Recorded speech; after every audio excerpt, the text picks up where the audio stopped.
नमस्कार. आज आपण एका अशा बातमीचा सखोल आढावा घेणार आहोत जी सध्या इंटरनेटवर खरं तर खूप वेगाने पसरत आहे. कल्पना करा, भारत-पाकिस्तान सीमेवर एक प्रकारची तणावपूर्ण शांतता आहे आणि अचानक एका बाजूला भीष्म नावाचे शक्तिशाली रणगाडे उभे राहतात. आणि दुसऱ्या बाजूला अल खालिद. हो, आणि हे फक्त लोखंडाचे ढिगारे नाहीत, तर दोन देशांची प्रतिष्ठा, तंत्रज्ञान आणि युद्धाची मानसिकता यांचं प्रतीक आहेत. आज 1 डिसेंबर 2025 आहे आणि आजच प्रसारित झालेल्या एका YouTube न्यूज रिपोर्टने या तणावाला तोंड फोडलं आहे. हो, आणि रिपोर्टनुसार भारताच्या एका मोठ्या लष्करी सरावानंतर पाकिस्तानचे लष्करी अधिकारी उघडपणे धमक्या देत आहेत. बरोबर. तर आज आपण ह्या रिपोर्टच्या आधारे हे समजून घेण्याचा प्रयत्न करूया की सीमेवर नक्की काय घडत आहे, या धमक्यांमागे खरंच काही ताकद आहे की केवळ पोकळ आवाज. आणि दोन्ही देशांचे रणगाड्यांबद्दल हा रिपोर्ट जे दावे करतो त्यात किती तथ्य असू शकतं. हो, चला या बातमीच्या प्रत्येक पैलूचं विश्लेषण करूया. तर या रिपोर्टनुसार या सगळ्याची सुरुवात झाली आहे भारताच्या त्रिशूल नावाच्या एका मोठ्या लष्करी सरावाने. यात भारताची भूमिदल, हवाई दल आणि नौदल म्हणजे तिन्ही सैन्य दलांनी एकत्र सराव केला. रिपोर्टमध्ये याला एक ऐतिहासिक आणि अत्यंत यशस्वी सराव म्हटलंय. पण माझा प्रश्न हा आहे की हा फक्त एक नियमित सराव होता की यामागे काहीतरी मोठा संदेश दडला होता? इथेच तर खरी गोष्ट आहे. हा रिपोर्ट या त्रिशूल सरावाला केवळ एक नियमित सराव म्हणून पाहत नाही. जेव्हा तिन्ही सैन्यदले एकत्र काम करतात, म्हणजे ज्याला आपण इंटिग्रेटेड वॉरफेअर म्हणतो, अच्छा, तेव्हा त्यांची ताकद अनेक पटींनी वाढते. विचार करा, जमिनीवरून रणगाडे पुढे जात आहेत, त्यांना हवाई दलाची लढाऊ विमानं हवाई संरक्षण देत आहेत, आणि समुद्रातून नौदल दबाव निर्माण करत आहे. अगदी बरोबर.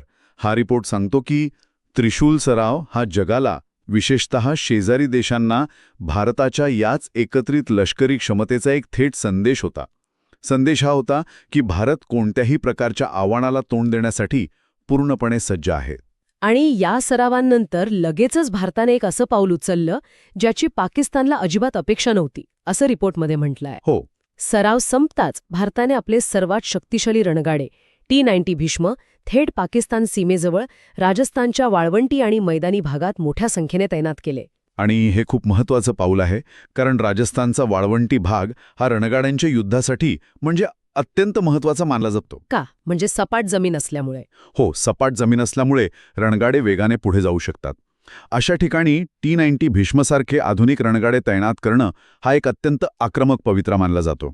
हा केवळ संरक्षणाचा नाही, तर वेळ पडल्यास हल्ला करण्याचाही इशारा असतो. साहजिकच यावर पाकिस्तानची प्रतिक्रिया खूपच तीव्र मिळती. रिपोर्टनुसार पाकिस्तानच्या लष्कराचे चीफ ऑफ जनरल स्टाफ यांनी मीडियासमोर येऊन थेट धमकी दिली. हो, त्यांनी म्हटलं की ते म्हणाले, भारताने आपले रणगाडे मागे घेतले नाहीत तर आम्ही तुमच्या एका रणगाड्यांसमोर आमचे 10 रणगाडे उभे करू आणि तुमच्या भीष्म रणगाड्यांना जाळून टाकू. म्हणजे भाषा तर सरळ नामकीचीच आहे. आणि इथे चीफ ऑफ जनरल स्टाफ हे पद खूप महत्त्वाचं आहे, कारण ते थेट लष्करी कारवाईच्या नियोजनाशी संबंधित असतं. पण हा रिपोर्ट या प्रतिक्रियेला गिदड भबकी म्हणजेच पोकळ धमकी असं म्हणतो. हो, रिपोर्टचा तर्क असा आहे की ही आक्रमक भाषा पाकिस्तानच्या ताकदीचं नाही, तर त्यांच्या मनात निर्माण झालेल्या भीतीचं आणि गोंधळाचं प्रदर्शन आहे. थांबा, पण पाकिस्तानने इतकी मोठी धमकी दिली, एका भीष्मसमोर 10 रणगाडे, हा एक खूप मोठा दावा आहे, नाही का? हो, नक्कीच. मग प्रश्न हा आहे की त्यांच्या अल खालिद रणगाड्यात खरोखरच इतका दम आहे का? कारण रिपोर्टमध्ये या दोन्ही रणगाड्यांची जी तुलना केली आहे ती खूपच रंजक आणि धक्कादायक आहे. अगदी बरोबर. आणि इथेच या विश्लेषणाचा सर्वात महत्त्वाचा भाग सुरू होतो. रिपोर्टनुसार पाकिस्तान ज्या अल खालिद रणगाड्यावर इतका गर्व करतो तो खरं तर चीनच्या टाईप 90 रणगाड्याची एक स्वस्थ आणि निकृष्ट दर्जाची नक्कल आहे. नक्कल. हो. रिपोर्टमध्ये एक मोठा दावा केला गेला आहे की चीनने हा टाईप 90 रणगाडा इतर देशांना विकण्याचा प्रयत्न केला, पण त्याच्या खराब कामगिरीमुळे कोणीही तो विकत घेतला नाही. म्हणजे रिजेक्टेड मॉडेल एक प्रकारे. हो. शेवटी तो पाकिस्तानला स्वस्तात आणि उदारीवर देण्यात आला आणि पाकिस्तानने त्यावर काही वरवरचे बदल करून त्याला अल खालिद असं नवीन नाव दिलं. म्हणजे एका देशाचा मुख्य लढाऊ रणगाडा दुसऱ्या देशाने नाकारलेल्या तंत्रज्ञानावर आधारित आहे असं हा रिपोर्ट म्हणतोय. ही खूप मोठी गोष्ट आहे. हो, रिपोर्टचा दावा तर तसाच आहे, पण याला आपण एका वेगळ्या दृष्टिकोनातूनही पाहू शकतो. कसं? हा रिपोर्ट जरी अल खालिदला चीनी जुगाड म्हणत असला तरी पाकिस्तानची लष्करी रणनीती ही अनेकदा कमी खर्चात जास्त संख्याबळ राखण्याची राहिली आहे. ते अत्याधुनिक तंत्रज्ञानापेक्षा संख्येवर अधिक भर देतात. Quantity has a quality of its own असं म्हटलं जातं, नाही का? बरोबर. पण ही रणनीती भारताच्या तांत्रिकदृष्ट्या प्रगत रणगाड्यांसमोर कितपत यशस्वी ठरू शकते? म्हणजे भारताच्या T-90 भीष्म रणगाड्याबद्दल हा रिपोर्ट काय सांगतो? त्याची खासियत काय आहे? याउलट भीष्म रणगाड्याबद्दल रिपोर्टमध्ये खूप तपशील दिला आहे.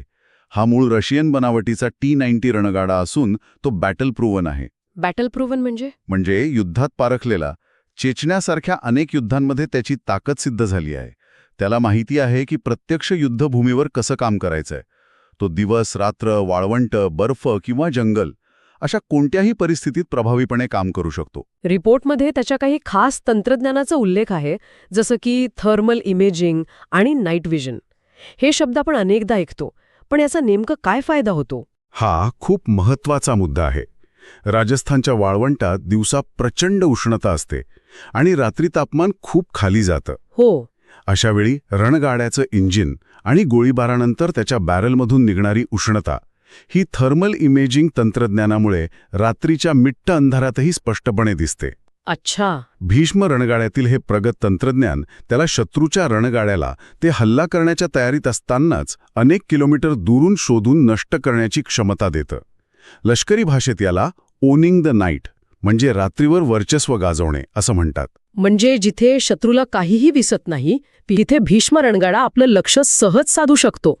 हा तर प्रचंड मोठा टॅक्टिकल ॲडव्हान्टेज झाला. बरोबर. म्हणजे थोडक्यात अल खालिद आणि भीष्म यांच्यात केवळ ताकदीचा नाही तर तंत्रज्ञानाचा जमीन आसमानाचा फरक आहे असं या रिपोर्टचं म्हणणं आहे. हो, कारण रिपोर्ट अल खालिदला युक्रेनचे जुने इंजिन आणि इतर ठिकाणांहून जमवलेले सुटे भाग वापरून बनवलेली एक वस्तू म्हणतोय.